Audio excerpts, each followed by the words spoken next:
என் உயிரே என் உயிரே யாவும் நீதானே.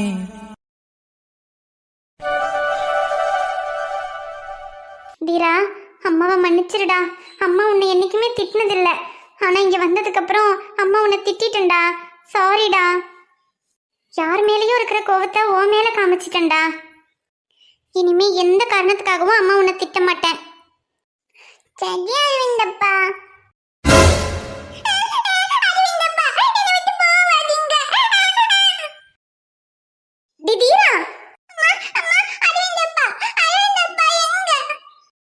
தீரா, ஒண்ணும் இல்லடா, அழாத. கனவு ஏதாவது கண்டியா? அவர் இங்கதான் இருக்காரு, நீ தூங்கு. அரவிந்தப்பா, அரவிந்தப்பா, அரவிந்தப்பா, என்னை விட்டு எங்கேயும் போவாதீங்க.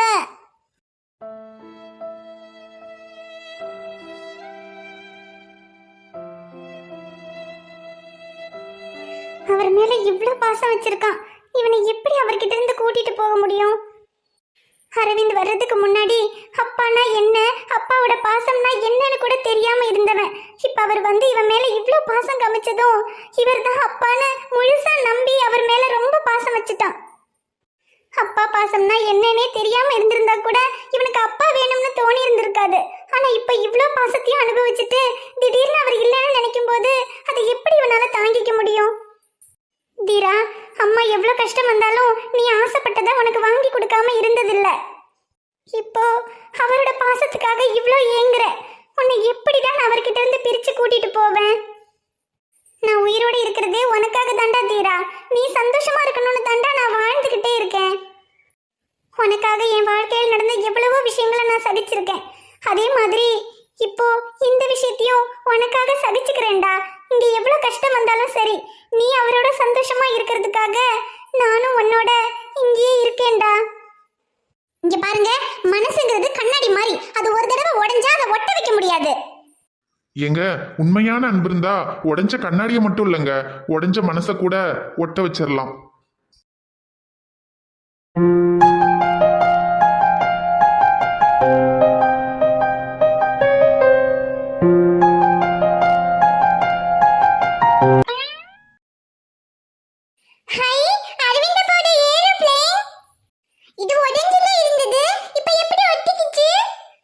தீரா, மா இங்க பாருங்க.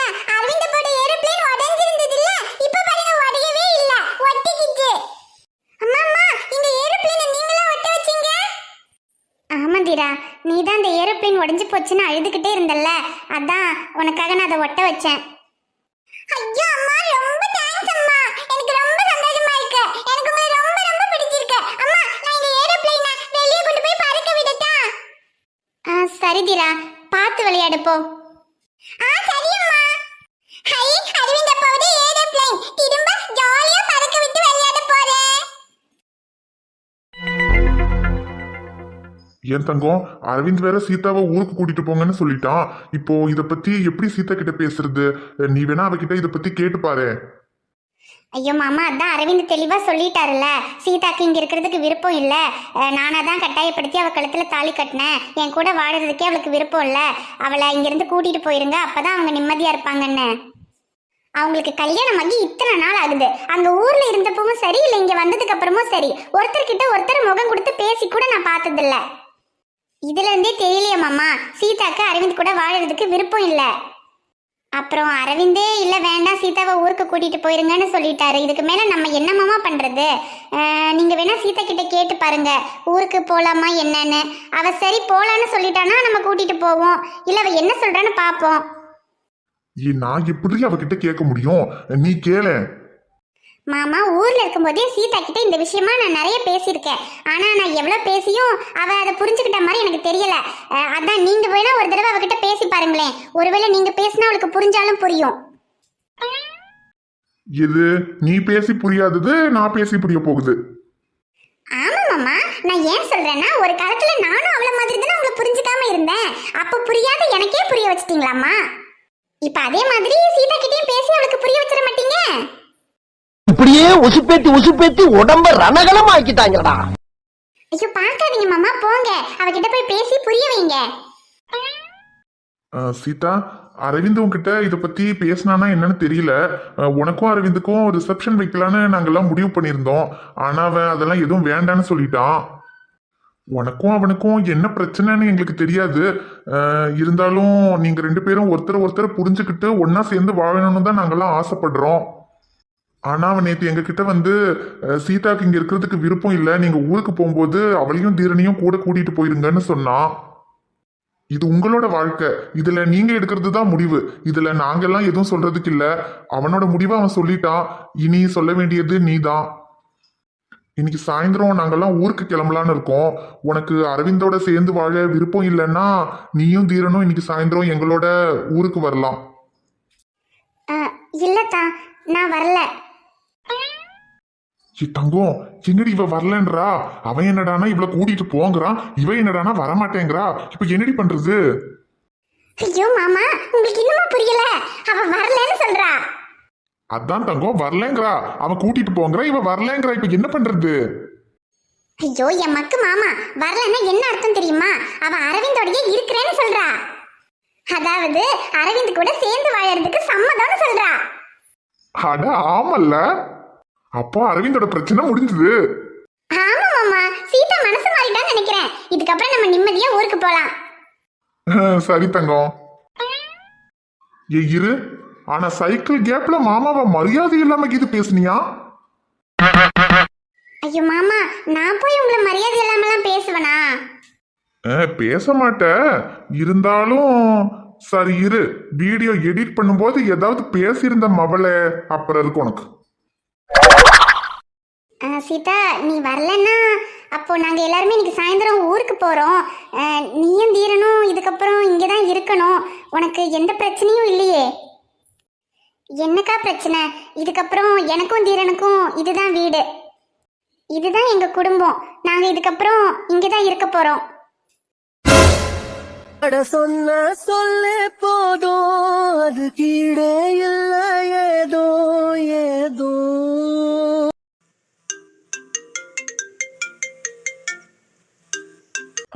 இவ எதுக்கு இப்ப கால் பண்றா? ஹலோ, சொல்லு பேபி. ஏ ராகேஷ். Yes baby. என்ன திடீர்னு கால் பண்ணிருக்க? என்ன நம்ம கலட்டி விடலான்னு நினைச்சவ கால் பண்ணிருக்காளேன்னு ஷாக் ஆவறியா? ஏ பேபி, என்ன பேசுற? என்ன, எனக்கு எதுவுமே தெரியாதுன்னு நினைக்கிறியா? உனக்கும் அந்த ஐஸ்வர்யாவுக்கும் என்கேஜ்மெண்ட் ஆயிடுச்சாமே. உனக்கு யார் சொன்னா? இப்ப இங்க யாரு சொன்னாங்கிறது முக்கியம் இல்ல, உனக்கும் அவளுக்கும் என்கேஜ்மெண்ட் ஆயிடுச்சா? ஹே ஆமா. அப்ப நம்பல? ஹே பேபி, நான் சொல்றத கொஞ்சம் தெளிவா கேளு. ஐஷுக்கும் எனக்கும் என்கேஜ்மெண்ட் ஆனது உண்மைதான்.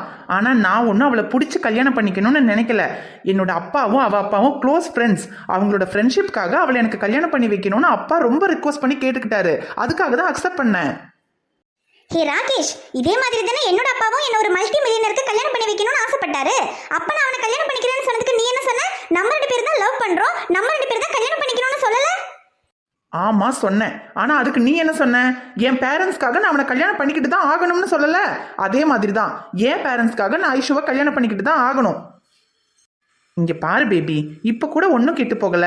நீ அந்த மல்டி மில்லியனரை கல்யாணம் பண்ணிக்க, நான் ஐஷுவை கல்யாணம் பண்ணிக்கிறேன். ஆனா நம்ம 2 பேரோட லவ் எப்பவும் இதே மாதிரி கண்டினியூ பண்ணலாம்.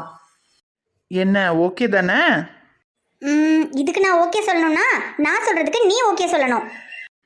என்ன பேபி, நீ ஏதாவது சொல்லி நான் ஓகே சொல்லாம இருப்பனா? என்னன்னு சொல்லு. உனக்கு என்கேஜ்மெண்ட் ஆயிடுச்சுன்னு கேட்டதும் எனக்கு மைண்ட் எல்லாம் அப்செட் ஆயிடுச்சு. ஸோ ஒரு 1 வீக் நம்ம எங்கேயாவது அவுட்டிங் பிளான் பண்ணணும். ஹே, இவ்வளோ தானே? கரும்பு தின்ன கூலியா? 1 வீக் என்ன, 1 மந்த் கூட அவுட்டிங் பிளான் பண்ணலாம். நீ லண்டன்ல இருந்து துபாய்க்கு வரும்போது சொல்லு, அப்ப நம்ம இந்த அவுட்டிங்கை வச்சுக்கலாம். நான் ஆல்ரெடி துபாயில தான் இருக்கேன். உனக்காக தான் உன்னை பார்க்கறதுக்காக லண்டன்ல இருந்து கிளம்பி துபாய்க்கு வந்திருக்கேன். நீ இப்பவே இங்க வர. நம்ம 2 பேரோட அவுட்டிங்கை நம்ம நாளையில இருந்தே ஸ்டார்ட் பண்றோம். என்னது நாளைக்கா? ஏ டீனா, நான் இந்தியாவில் இருக்கேன். So what? சோ வாட்டா? நான் ஒரு ப்ராஜெக்ட் விஷயமா வந்திருக்கேன் டீனா. இன்னொரு 6 மந்த்ஸ் ப்ராஜெக்ட் முடிக்காம என்னால் இந்தியாவில் இருந்து அங்கே வர முடியாது. இங்க பாரு ராகேஷ், அதெல்லாம் எனக்கு தெரியாது. உனக்காக நான் லண்டன்ல இருந்து துபாய்க்கு வந்திருக்கேன். உன்னால இந்தியாவில இருந்து துபாய்க்கு வர முடியாது. அது என்ன ப்ராஜெக்டோ அதை பத்தியெல்லாம் எனக்கு கவலை இல்லை ராகேஷ். நீ சொன்ன டீலிங்க்கு நான் ஒத்துக்கணும்னா நீ இப்பவே கிளம்பி துபாய்க்கு வர. நாளைக்கு காலையில நம்ம 2 பேரும் மீட் பண்றோம். டாட். ஏ டீனா, ஐயோ கடவுளே, இப்போ என்ன பண்ணுறது? ஐயோ, ஒரு வாரம் எப்படி நான் இங்கே ஐஷுவை தனியாக விட்டுட்டு துபாய்க்கு போக முடியும்? வேற வழி இல்லை, போய் தான் ஆகணும். போகலைன்னா டீனா மிஸ் ஆயிடுவாளே.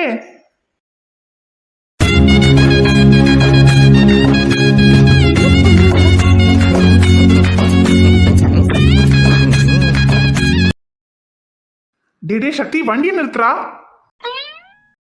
ஏன்டா ஒண்ணுக்கு வருதா? ஏச்சி, ஃபோன் வருதுடா. போனா?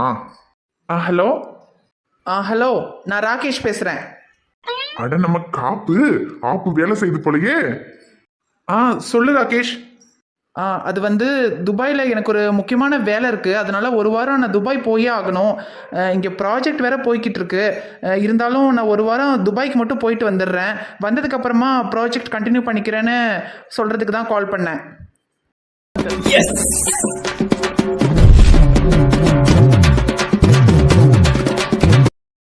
டே மச்சான். பேசு பேசு. ஓகே ராகேஷ், ஒன்றும் பிரச்சனை இல்லை. நீங்கள் ஒரு வாரம் கழிச்சு கூட கண்டினியூ பண்ணிக்கலாம். ஒரு வாரம் என்னடா, நீ ஒரேடியா போனா கூட எங்களுக்கு கவலை இல்லடா. தேங்க்யூ, நான் ஃபோனை வச்சிடுறேன். டே சக்தி, எப்படிடா? டேய், நான் தான் நேத்தே சொன்னல, காப்பி மடியனுக்கு ஆப்பு ரெடி பண்ணிட்டேன்னு. டே சக்தி, நீ எங்கேயோ போயிட்டடா. அது சரி, இப்பவாவது சொல்றா. அவன் ஒரு வாரம் துபாய் போறான்றானே, என்னடா காரணம்? சொல்றேன் கேள்றா. டே மச்சான், அந்த காப்பி தூள் மண்டையன் பாக்கிறதுக்கு தான்டா டம்மி மாதிரி இருக்கான், ஆனா பல பேரை மம்மி ஆக்கி வச்சிருக்கான்டா. டே, என்னடா சொல்ற? ஆமாண்டா மச்சான், அவன் துபாய், லண்டன், பாரிஸ்னு எல்லா ஊர்லயும் ஒவ்வொரு கேர்ள் ஃப்ரெண்ட் வச்சிருக்கான்டா. ஆனா அது எல்லாத்துலயும் வச்சு லண்டன்ல டீனான்னு ஒரு பொண்ணு, அதுதான் மெயின். அது பயங்கர ரிச்டா. அந்த பொண்ணை இவனால விடவே முடியாது. நம்மளால என்ன பிளான் பண்ணிருக்கான், ஐசுவையும் கல்யாணம் பண்ணிக்கிட்டு அந்த டீனாவையும் சைட்ல வச்சுக்கலாம்னு பிளான் பண்ணிருக்கான். அதனால ஐசுவோட நிச்சயமான விஷயத்த அந்த டீனா கிட்ட தெரியாமையே மெயின்டைன் பண்ணிட்டு வந்திருக்கான். ஆனா அதை நான் தெரியப்படுத்திட்டேன்ல. அதனால இப்ப டீனா அவனுக்கு போன் பண்ணி ஒரு வாரம் நீ துபாய்க்கு வந்தே ஆகணும்னு சொல்லி கூப்பிட்டு இருக்கோம்.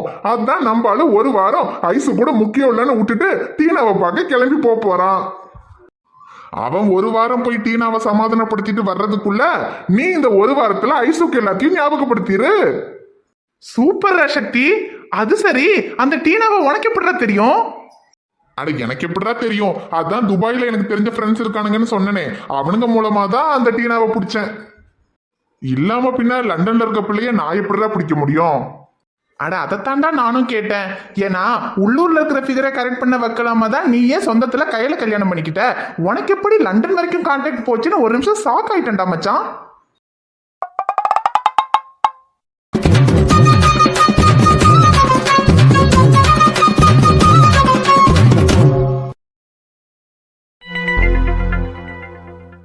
ஐஷு, துபாயில் என்னோட ஃப்ரெண்டுக்கு ஒரு ப்ராப்ளம். நான் உடனே போயே ஆகணும். போயிட்டு ஒரு 1 வீக்ல நான் திரும்ப வந்துடுவேன். என்ன ராகேஷ், 1 வீக் ஆகுமா? நமக்கு இங்க ப்ராஜெக்ட் போயிட்டு இருக்குல்ல. அது நான் சாருக்கு கால் பண்ணி சொல்லிட்டேன். அதெல்லாம் பரவாயில்லன்னு சொல்லிட்டாரு. ரொம்ப முக்கியமான ப்ராப்ளம் ஐஷு, நான் போகாமல் இருக்க முடியாது, நான் போயே ஆகணும். அது பரவாயில்ல, ஆனால் இந்த 1 வீக் நீ தனியாக இருக்கணும். உன்னை தனியாக விட்டுட்டு போகிறதுக்கு தான் எனக்கு கஷ்டமாக இருக்குது. அதெல்லாம் பரவாயில்ல ராகேஷ், நீ என்னை பற்றி கவலைப்படாத. உன் ஃப்ரெண்டுக்கு ஏதோ ப்ராப்ளங்கிற, நீ போயே ஆகணுங்கிற. அப்புறம் என்ன பண்ண முடியும்? நீ போயிட்டு வா, நான் இருந்துக்கிறேன். அது இல்லை ஐஷு, தெரியாத ஒரு வாரம் உன்னை தனியாக விட்டுட்டு போகிறதுக்கு. அதெல்லாம் பரவாயில்ல ராகேஷ். வந்த கொஞ்ச நாள்லயே ஹாஸ்பிட்டலில் எல்லாருமே எனக்கு ஃப்ரெண்ட்ஸ் ஆயிட்டாங்க. அதுவும் இல்லாமல் செல்வி அக்கானா ரொம்ப க்ளோஸ் ஆயிட்டாங்க. அப்படி ஒருவேளை எனக்கு தனியாக இருக்க கஷ்டமா இருந்தால் நான் செல்வி அக்கா கூட போய் இருந்துக்கிறேன். ஓகே, இதுவும் நல்ல ஐடியாவாக தான் இருக்குது. நீ ஒரு 1 வீக் செல்வி அக்கா கூட இரு, சரியா? அதுக்கப்புறம் நான் வந்துடுவேன். ஓகே ராகேஷ். அப்புறம் ஐஷு, நான் 1 வீக் துபாய்க்கு போகிற விஷயம் உன்னோட அம்மா அப்பாவுக்கோ இல்லை என்னோட அம்மா அப்பாவுக்கோ தெரிய வேண்டாம். ஏன் சொல்கிறேன்னா, நான் உன்னை தனியாக விட்டுட்டு துபாய்க்கு வந்துட்டேன்னு தெரிஞ்சா அப்புறம் நீ தனியாக இருக்கன்னு நினச்சா அவங்க பயப்படுவாங்க. அதுக்காக தான் சொல்கிறேன்.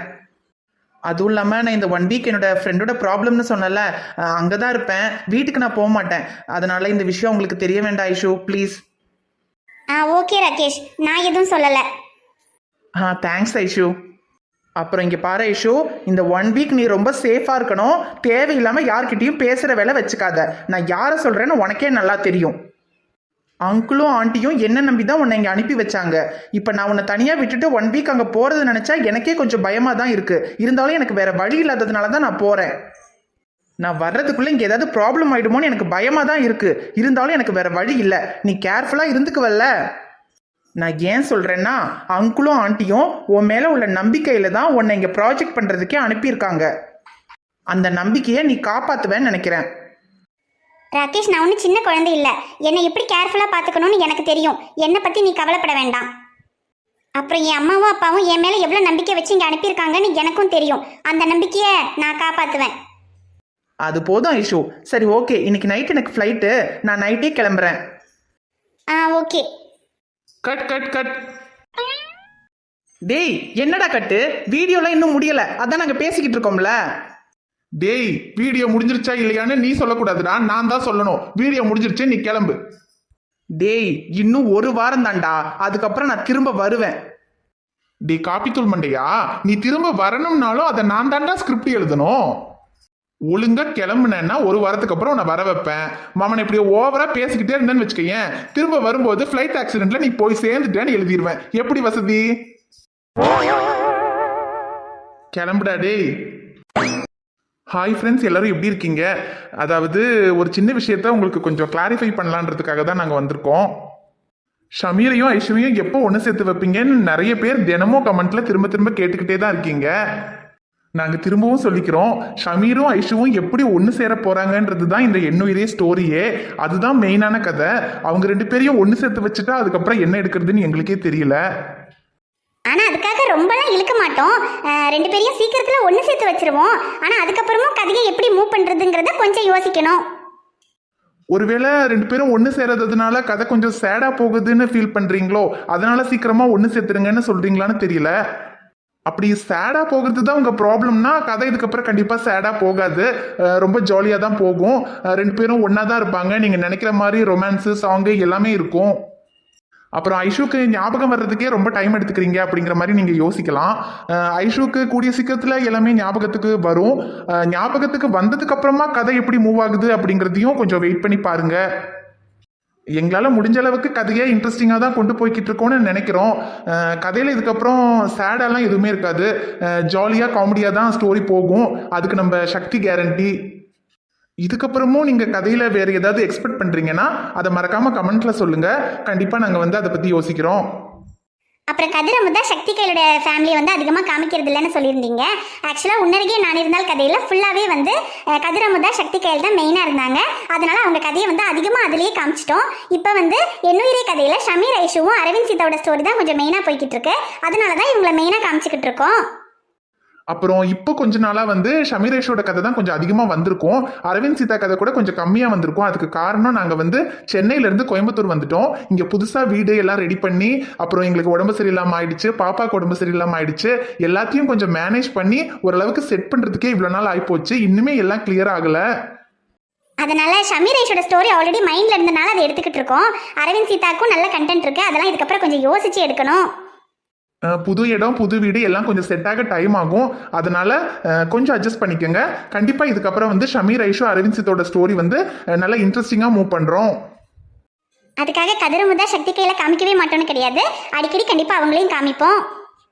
ஓகே ஃப்ரெண்ட்ஸ், ரொம்ப நேரம் பேசிட்டோம். இந்த வீடியோ உங்களுக்கு பிடிச்சிருந்தா மறக்காம வீடியோவுக்கு ஒரு லைக் போடுங்க. வீடியோவை உங்கள் ஃப்ரெண்ட்ஸுக்கும் ஃபேமிலிக்கும் ஷேர் பண்ணுங்க. வீடியோவை பற்றின கருத்து எதுவாக இருந்தாலும் மறக்காம கமெண்ட்ல சொல்லுங்க. சேனலை சப்ஸ்கிரைப் பண்ணாமல் பார்த்துக்கிட்டு இருந்தீங்கன்னா சப்ஸ்கிரைப் பண்ணிட்டு பாருங்க. அடுத்த 1 வாரம் தீயா வேலை செய்ய போகிறோம். மறக்காம வந்துருங்க. Bye friends.